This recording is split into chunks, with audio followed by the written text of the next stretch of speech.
Assalamualaikum warahmatullahi wabarakatuh. Pemirsa editorial yang dirahmati oleh Allah, alhamdulillah pada kesempatan ini kita bertemu seperti biasanya acara editorial pekanan. Tapi pekan ini kita punya format yang agak sedikit berbeda. Kami bicara secara langsung, ya, menghadirkan narasumber secara langsung.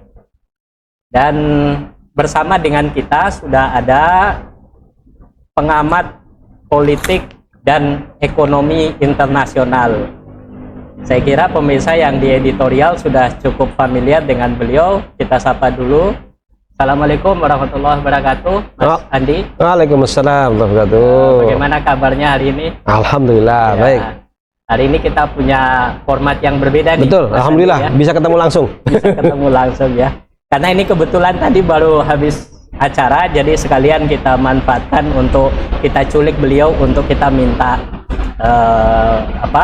perspektif beliau.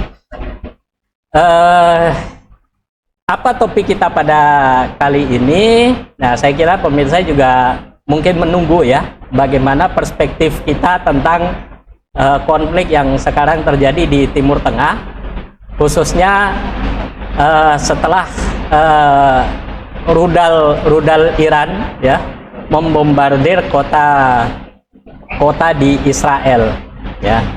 Nah, banyak opini berseliweran di masyarakat ya, apakah ini adalah drama atau perang sungguhan ya, ataukah perang ini nanti akan memberikan implikasi perubahan peta politik di kawasan Timur Tengah ya. Tapi saya kira bagi kita umat Islam secara keseluruhan mungkin merasa bahwa ini sebetulnya sesuatu yang ditunggu-tunggu ya. Artinya setelah Gaza itu dibombardir selama hampir lebih ya, sudah lebih dari 1,5 tahun ya, atau mungkin sudah lebih hampir 2 tahun. Hampir 2 tahun ya. Belum ada satupun, kalau istilah kita itu, penguasa yang benar-benar laki gitu.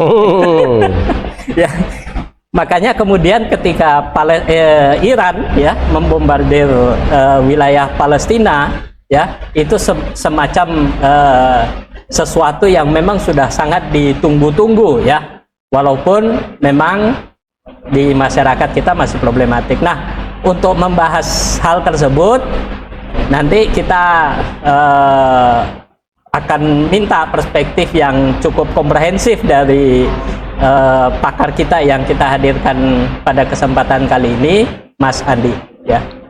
Baik Mas Andi, itu tadi pengantar saya yang cukup panjang.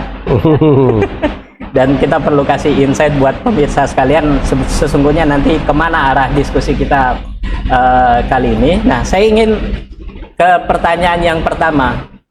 Menurut Mas Andi atau Ustadz Andi ya, itu motif dibalik serangan Iran ke Palestina ini kalau menurut Mas Andi apa? Ya, bismillahirrahmanirrahim.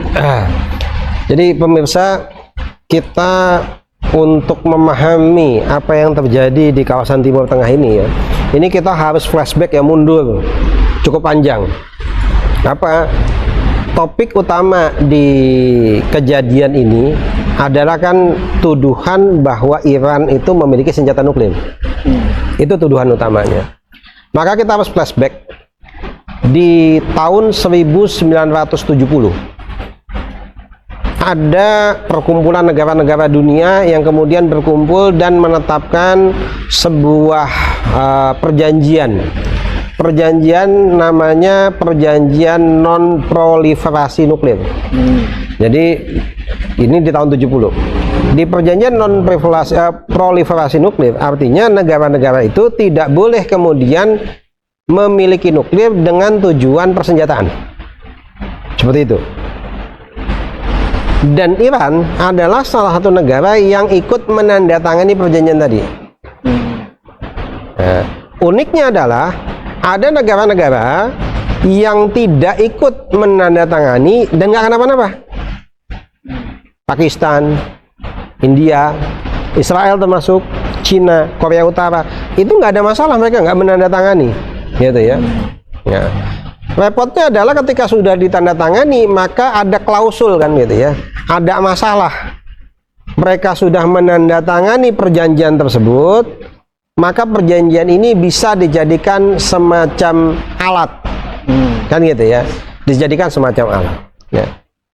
Waktu berlangsung, ya, masuk tahun 2000-an, ya, maka tuduhan Iran memiliki senjata nuklir itu terus digaungkan, kan itu ya. Setelah sebelumnya Irak, ya, termasuk zamannya Saddam Hussein, ya. Dan salah satu negara yang getol menyuarakan bahwa Iran memiliki senjata nuklir adalah Israel. Israel dari awal tahun 2010 lah kurang lebih ya, 2010 atau 2012, itu selalu menyatakan seperti ini. Hati-hati, Iran itu tinggal beberapa bulan lagi teknologi nuklirnya sudah bisa jadi senjata. Sampai tahun ini nggak terbukti. Gitu ya. Ya. Apa maksud dari tuduhan Israel? Israel dengan tuduhan tadi ini menginginkan agar dia mendapatkan pembenaran untuk menyerang ke Iran. Nah, gitu ya. Maka kita bisa lihat waktu demi waktu berlalu, Iran bolak-balik kena sanksi atas alasan tadi, meskipun tidak terbukti. Bahkan di laporan resmi intelijen Amerika, ya, laporan resmi intelijen Amerika, ini resmi ya, silakan dicek sendiri, Iran tidak memiliki senjata nuklir dan tidak ada perbuatan yang mengarah ke sana, gitu ya. Jadi dari intelijen Amerika sendiri, ya. Jadi intelijen Amerika sendiri menyatakan seperti itu. Tapi kembali lagi, ini nggak cerita fakta, kita cerita adalah politis. Meskipun jelas intelijen menyatakan hal tadi, tapi kita tahu sepanjang perjalanannya Presiden Amerika selalu menjadikan itu sebagai sebuah kartu, sebuah alasan untuk memberikan sanksi kepada Iran, untuk menekan Iran dengan berbagai hal, kan itu ya, menekan Iran dengan berbagai hal. Nah, apa yang terjadi baru-baru saja, itu ya, sekitar ya, setelah Idul Adha kurang lebih ya kita ya, setelah Idul Adha, Israel dengan alasan ada ancaman, maka mereka merasa perlu membela diri. Padahal baru ngerasa klaim prinsip preemptive, ya, preemptive attack, ya. Maka itu melakukan serangan ke Iran, gitu ya, serangan ke Iran yang kena tempat-tempat yang cukup vital. Sampai 1-2 hari kemudian memang Iran tidak merespon, dan juga kita lihat di sini Amerika juga tidak merespon, kan gitu ya. Akan tetapi ternyata Iran tiba-tiba tanpa peringatan melakukan balasan. Yang balasan ini kena langsung ke pusat kotanya Amerika, pusat kota Israel, Tel Aviv, yang juga kena ke tempat-tempat yang sangat vital bagi Israel. Maka kita lihat orang-orang Israel langsung keluar, banyak yang keluar negeri, artinya kabur begitu ya, banyak yang kabur. Ternyata sesuatu yang tadinya hanya tuduhan sederhana, ancam-ancaman, berubah jadi bahasa kita, lempar-lemparan bom, akhirnya membesar menjadi semua terlibat. Israel tentu mencoba menarik Amerika terlibat. Iran, ya, karena dia dianggap musuhnya Israel dan Amerika, banyak negara-negara yang melihat ini menjadi kesempatan, ya, untuk berhadapan dengan Amerika, berhadapan dengan Israel. Maka kita lihat negara-negara yang ada, baik negeri muslim maupun yang bukan muslim, itu seakan-akan, bukan seakan-akan, mereka menyatakan dukungan terhadap Iran. Yang tadinya hal kecil sederhana tuduhan melibatkan hanya 2 negara, tapi kemudian malah menjadi membesar. Berarti kalau dilihat dari kronologinya itu tadi, ada latar belakang itu, berarti sebetulnya perang Iran-Israel ini awalnya bukan dipicu karena isu Palestina, tapi isu di luar itu. Betul. Pengembangan betul nuklir, ya. Iya. Jadi isu Palestina adalah isu yang kemudian digaungkan setelah Iran melakukan serangan. Artinya Iran punya alasan lebih, kan itu. Kalau cuman alasannya bales, kayaknya kan kekanak-kanakan gitu ya. Meskipun itu yang dilakukan gitu ya, tapi alasan lebih membela saudaranya di Palestina, di Gaza, kan gitu ya. Artinya Iran punya cukup alasan, artinya alasan lebih banyak untuk menyerang Israel. Itulah yang kemudian melahirkan lebih banyak dukungan. Dukungan. Ya, Betul. Oh ya. Jadi jadi kalau kita lihat secara latar belakangnya begitu, kemudian masuk juga di dalamnya faktor perang antar Israel dengan Palestina, maka seolah-olah semuanya itu ada kaitannya begitu. ya. Jadi apakah semua ini ada kaitannya? Maka kita bisa lihat sekarang ini akhirnya dikait-kaitkan. Ya, sekarang ini akhirnya dikait-kaitkan. Sebelumnya ini adalah isu yang terpisah. Betul, ya. Israel menyerang Iran duluan dengan alasan senjata nuklir, dan memang Iran sedang melakukan pembicaraan ulang mengenai nuklir dengan Amerika. Gitu ya. Ya, karena itu bisa dimengerti juga kenapa tidak dari awal kan ketika kasus Palestina itu terjadi gitu. Betul. Baru. Jadi ketika kita bicara pembelaan, bukan kemudian kita dalam arti ingin mengecilkan peran-peran kaum muslimin, tapi kita lihat pembelaan kaum muslimin insya Allah nggak ada batasnya. Tapi kita juga berhadapan dengan rezim-rezim yang menjadikan pembelaan kaum muslimin sebagai apa ya namanya ya, sesuatu yang memberikan keuntungan politis. Gitu ya. Pembelaan terhadap kaum muslimin di Gaza insya Allah semua sepakat. Tapi ada yang manfaatkan untuk kepentingan politis. Buktinya apa? Buktinya sebelum kejadian diserang tidak ada upaya untuk membantu. Padahal Gaza itu sudah diserang hampir 2 tahun. Kenapa baru sekarang kan gitu ya? Jadi ada pertimbangan politis apa? Jadi pertimbangannya sudah bukan pertimbangan membantu sesama muslim. Kalau membantu sama muslim, sebagaimana yang dilakukan oleh Mu'tasim, dengar berita langsung kirim pasukan. Nah, kan gitu ya. Itulah yang menjadi seharusnya seorang muslim. Mendengar berita seorang muslim dizalimi dan dia punya kemampuan, maka dia langsung kirimkan pasukan. Itu. Nah ya, jadi saya kembangkan lagi pertanyaannya begini. Jadi lepas daripada soal motif ya dari Iran menyerang Israel tadi ya, secara fakta sekarang yang dibaca itu oleh publik bahwa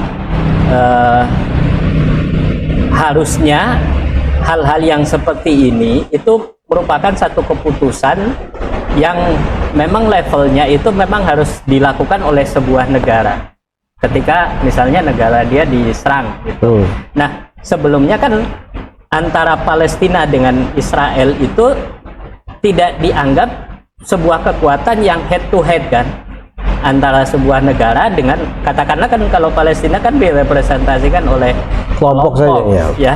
Sementara bahasa yang sering disampaikan bahwa bahasa yang dipahami oleh Israel itu kan bahasa perang, sementara yang punya kemampuan untuk mengerahkan senjata itu adalah dari negara gitu.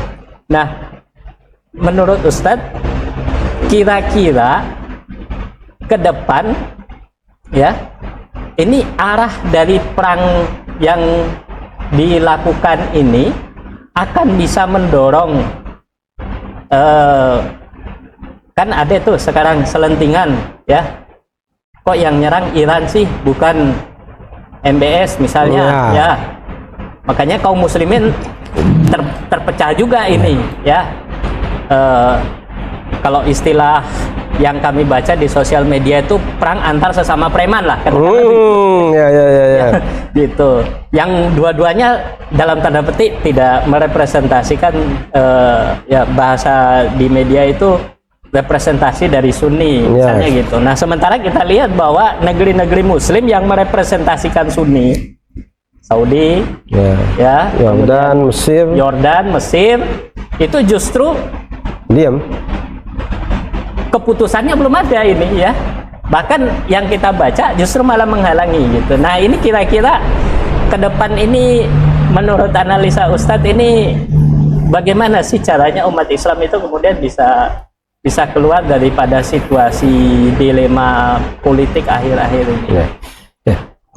Ini kembali lagi yang namanya pembelaan pada sesama muslim, insya Allah kaum muslimin itu sudah sama. Yang sulit adalah ketika seseorang itu menjadi penguasa, maka ada tuntutan politis yang menyebabkan dia mau nggak mau ya harus menggunakan pertimbangan politis lebih tinggi dibanding pertimbangan syariat. Kenapa? Karena kita tahu politik yang mereka pakai, politik yang diterapkan bukan politik Islam. Kan gitu. Sehingga mereka menempatkan kepentingan politik lebih tinggi daripada pembelaan terhadap sesama muslim. Kan itu. Maka kita bisa lihat kepentingan politik masing-masing negara beda. Maka negara-negara yang kita lihat yang membela sebuah negara yang kita anggap kok malah ini yang bela, aneh kan gitu ya. Yang seharusnya bela malah diem aja.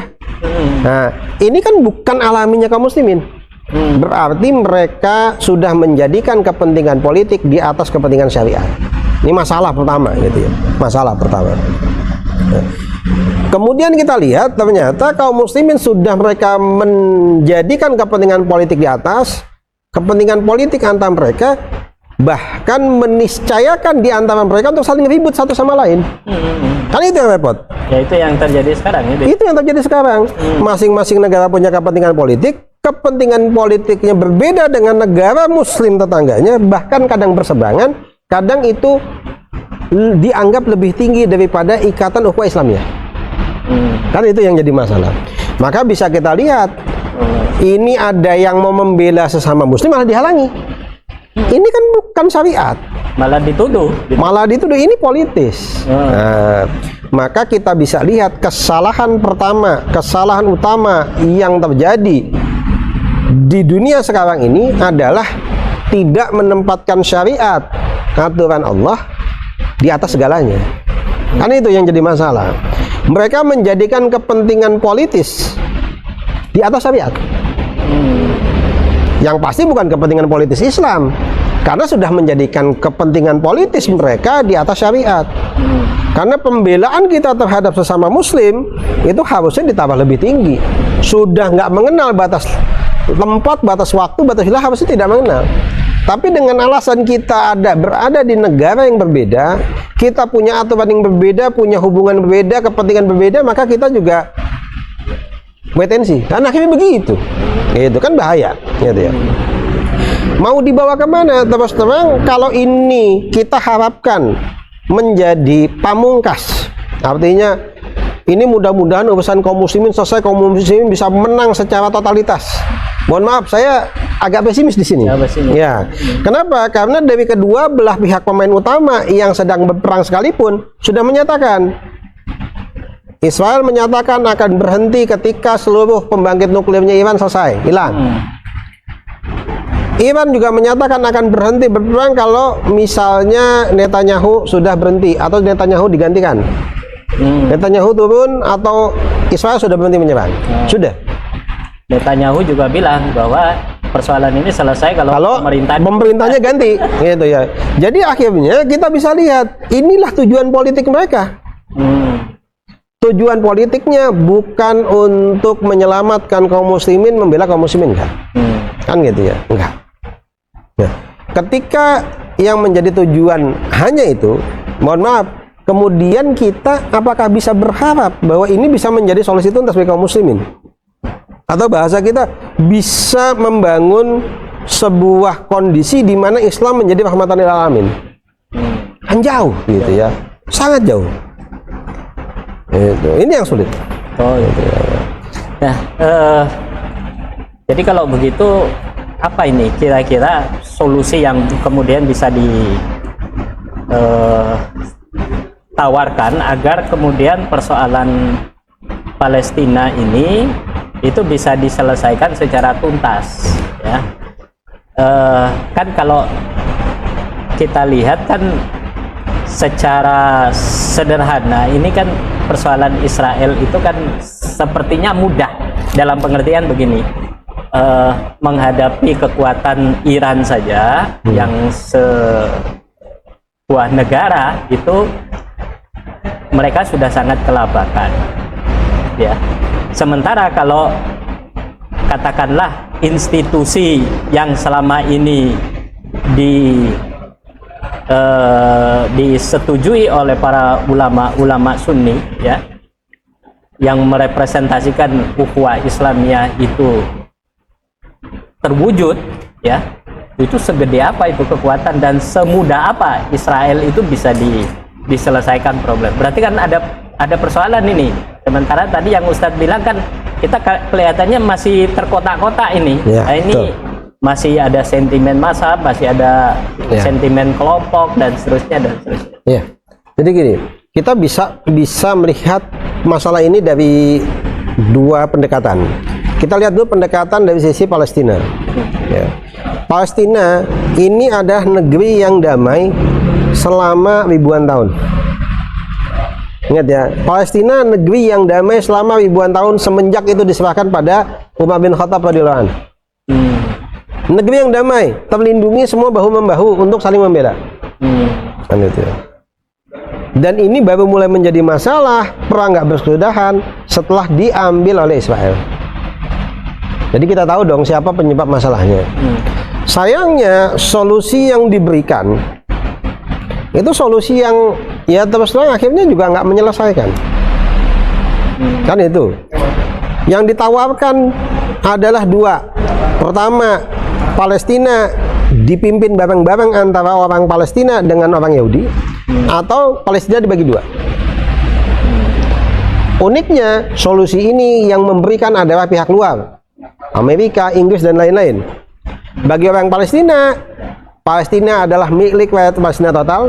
Bagi Yahudi, Yahudi pengen seluruh bagian Palestina. Jadi nggak ketemu. Nah, berarti kan memang solusi yang ditawarkan, solusi yang diajukan ini nggak akan ketemu di semua pihak. Nah, harus bagaimana? Nah, kita ambil lagi, kita sebagai Muslim, kita lihat solusi Islam apa? Kan itu ya. Maka kita coba merunut ya, bahwa kita ini adalah kaum muslimin yang Allah memberikan julukan ya, kepada agama ini, kepada din ini sebagai rahmatan lil alamin. Ya, rahmatan lil alamin. Pertanyaannya gitu ya, kita kadang terlena seakan-akan rahmatan lil alamin ini satu yang otomatis terwujud. Pertanyaannya, ketika Allah memberikan sebuah penamaan, sebuah julukan kepada Islam, kepada kaum muslimin sebagai rahmatan lil alamin, apakah ini otomatis terwujud atau harus diwujudkan? Harus diwujudkan. Ternyata harus diwujudkan.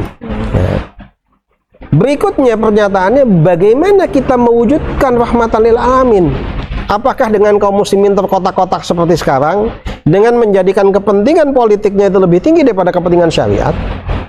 Atau kaum muslimin harusnya bersatu, satu pemikiran, satu suara, satu pendapat? Jelas sekali nggak mungkin, kecuali kaum muslimin bersatu. Nah, ketika kaum muslimin sudah bersatu, apakah otomatis terjadi rahmatan lil alamin? Ternyata enggak juga. Kenapa begitu? Persatuan yang ditawarkan, persatuan yang tidak memiliki kemampuan mewujudkan itu. Persatuan negara-negara Islam, OKI, persatuan negara-negara minyak, perkumpulan negara-negara A, B, dan C mengatasnamakan keislaman, tapi tidak memiliki kemampuan untuk mewujudkan Islam rahmatan lil alamin. Apa sih bukti Islam rahmatan lil alamin? Bahwa Islam itu bisa memberi berkah sehingga diharapkan tidak ada satupun manusia di dunia ini terzalimi, bukan hanya kaum muslimin. Kenapa? Karena Islam adalah rahmatan lil alamin, laisa rahmatan lil muslimin. Kan gitu.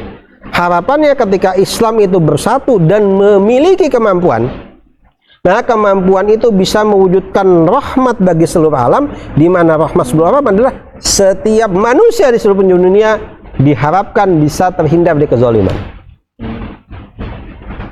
Ide kita ide yang besar, cita-cita kita cita-cita yang mulia, tugas kita di dunia ini tugas yang besar yang Allah kasihkan pada kita. Itu. Nah, maka kita juga harus tahu persatuan seperti apa sih dari kaum muslimin yang memiliki kemampuan. Atau kita bikin PBB Islam gitu ya. Nggak bisa juga. Nggak bisa juga. Nggak bisa juga. Memang mau nggak mau persatuan kaum muslimin seperti apa yang dulu pernah membebaskan Konstantinopel, seperti apa yang dulu pernah membebaskan Yerusalem, seperti apa kaum muslimin yang dulu dengan begitu hebatnya membantu kelaparan di berbagai negara di Eropa, membantu Jerman, membantu Inggris, membantu Prancis, bahkan membantu Amerika ketika mereka kesulitan. Itu. Apa itu?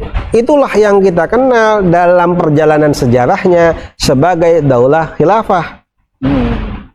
Yang kita tahu dari zamannya kita kenal Khulafaur Rasyidin yang selalu menjadi doa kita. Kan gitu ya. Kita selalu doakan gitu ya, minta berkah dari Khulafaur Rasyidin. Itu. Ada kemudian setelahnya kekhilafahan yang lain ya. Terlepas dari cacat-cacat dan kekurangan mereka itu semua manusia biasa. Tapi yang mereka lakukan sama. Mereka berusaha menghilangkan kedzaliman di muka bumi.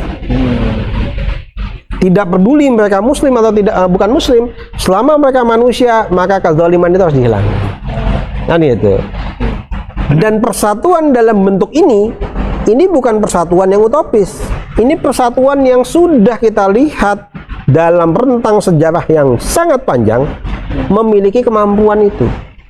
Apa buktinya? Ada seorang ulama mengatakan, untuk melihat kaum muslimin sedang baik-baik saja atau tidak, lihatlah kondisi Timur Tengah, terutama kondisi Palestina. Kalau di sana adem ayem, kaum muslimin lagi baik-baik saja. Tapi kalau di sana lagi rusuh, maka kaum muslimin sedang tidak baik-baik saja. Artinya kaum muslimin kehilangan perannya untuk mewujudkan rahmatan lil alamin. Karena kaum muslimin tidak bersatu, persatuannya pun persatuan yang semu, bukan dengan persatuan yang hakiki. Ya, baik. Ya. Ya, baik. Itu komprehensif saya kira ya, mulai dari soal isu Palestina sampai konflik perang Iran Israel, dan bahkan kemudian solusi tuntas yang tadi sudah disampaikan ya. Jadi pada intinya bahwa masalah Palestina tidak akan bisa terselesaikan kecuali di dalamnya ada ukhuwah. Betul.